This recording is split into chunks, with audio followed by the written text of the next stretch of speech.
Hey YouTube, it's Granny with 73 and I'm coming to you from my workroom. And I wanted to do a short video on how to charge and dedicate your tools to your craft. First, I wanted to start out with a small makeshift altar that I've made here on my work table. I usually use an altar cloth, and this is an altar cloth that I made myself. And as a lot of witches or Wiccans will tell you, that the things that you make yourself with your own intention, they have the most potency. They have the more power because you're putting your own energy into these things. And if you're making them for somebody as a gift or whatever, as I told you in a previous video, I make mini altars in a bag. They're portable altars so that you can take them with you when you decide to go out into nature and don't want to carry all your big heavy tools or your athame and everything. And it's just a more convenient way to get your stuff to where you need to go, and have a representation of the four elements and your stones and your working tools with you wherever you go. For me, it makes me feel more connected while I'm out and about. If my altar bag is in my purse, then I know that my crystals and my tools are always with me. And you never know, like you might come across a nice stream or something and want to sit down and connect with nature and connect with the god and the goddess, and have a small meditation. Sometimes it's good. Now I've made most of what's on this altar. I made these bowls out of coconut shells, and they represent, each of them is painted to represent the elements that they hold. This one is earth. It holds my stones, and I've painted it brown. This one is air, and I've painted it white and blue to represent the sky. And I've had my boyfriend drill a hole in it so that I can put incense sticks in it when I want to burn incense, because incense also represents air.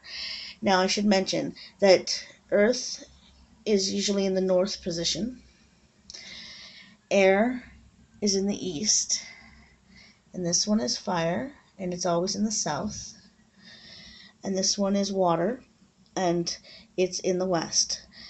Each of the elements correspond to something. Earth corresponds to the unknown and grounding. Air is intellect and knowledge. Fire is passion, and water is emotion. Now, there are things that represent each of these that you can use, not just what I have here, but for earth, I have rocks, and you can put any rocks you like, river stones, what have you. This one I had from a long time ago. It's an obsidian, and it's got my birth symbol for Leo carved into it.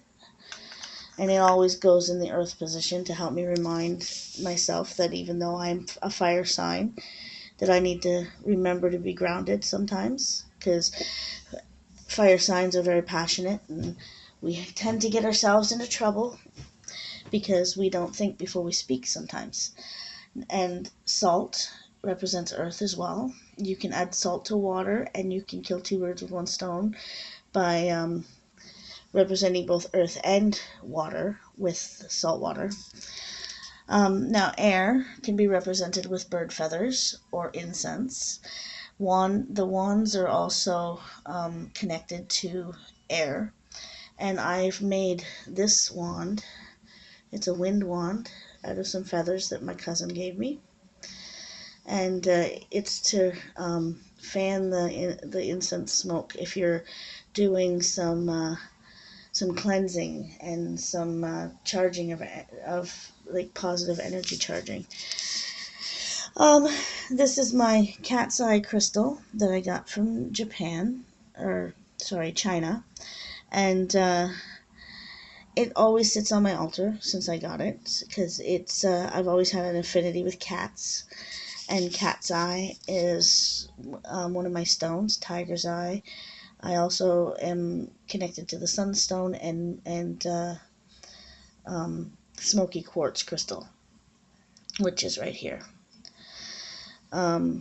These are my working stones. I use them for meditation and to direct my energy. And I've chosen ones that, this one looks like a kind of like a heart, like an abstract heart.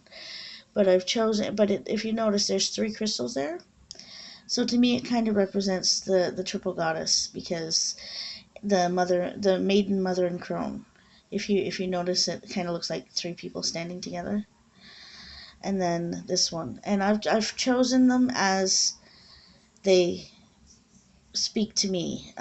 This is a piece of obsidian, tiger's eye, and this is brown jasper. I know that in this video you can't really see the brown, but it is jasper.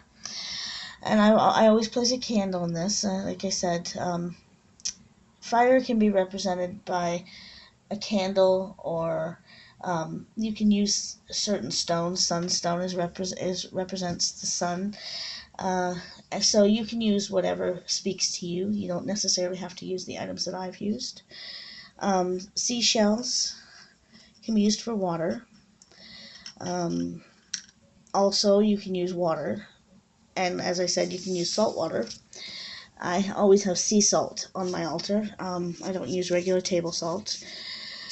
But, so that's the basic layout of an altar.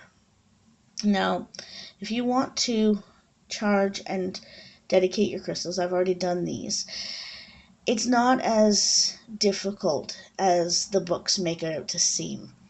Now, first of all, you're putting your intention into this element, and you're working with this crystal, so you need to hold it. And the best thing to do, and I always hold it in my left hand when I'm charging my crystals, and I feel it. I hold it and I feel it, and I think, what do I want this stone for?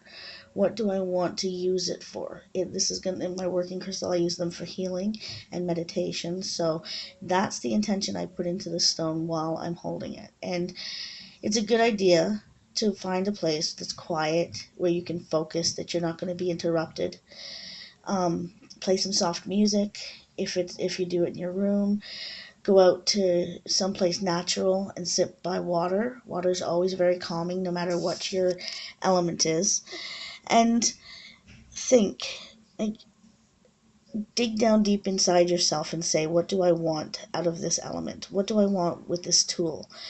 When I make something new, like when I've made this altar cloth, I'll sit with my hand on the altar cloth, with my left hand, and I will put my vibration into this. Now, when I made this, obviously, when I was doing it, I did it with intention, so I was thinking the whole time, this is going to be my altar cloth. I'm going to use this when I need it, when I would go out and do my rituals outside.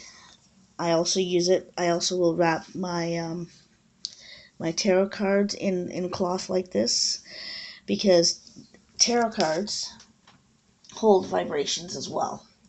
And if you're going to be using tarot cards, a lot of people do not like other people touching their tarot cards. They find that it muddles the vibration.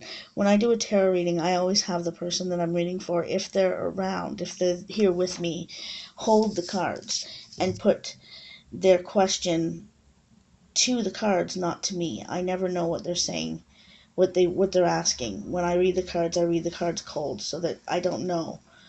I can't color it with my own opinions. So I made a bag for it to go in out of the same material. And because I like this material, it kind of reminds me of the tiger's eye and the cat's eye stuff. I have made quite a few things in this material. What else can I say about that?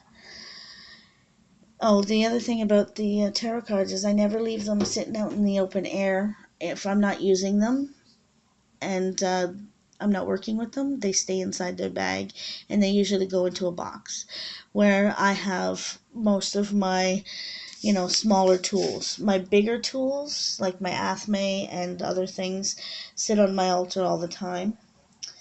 Athame is a male energy tool, and I have a chalice, and that's a female energy tool. And they work together. When you do ritual, you join the athame with the chalice to represent male and female energy. So now when you're charging your crystal, there doesn't have to be a big production. It doesn't have, you should cast a circle, but you should always remember that these are tools. They're not necessary to do your craft. They're not necessary to live with intention. They help to focus your energy. It's like the ceremonies that you have at church. They help to get you in the right frame of mind, to get you to focus on the thought at hand. In our lives, in our everyday lives, there's so much chaos and so many things going on at one time that it's hard to focus.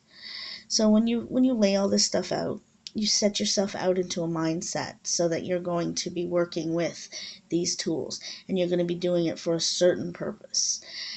And that's why we as Wiccans or witches use these tools, is to put ourselves in the right frame of mind, to help focus our energy. And energy is all around us, and it connects everything, and it connects us to the world around us.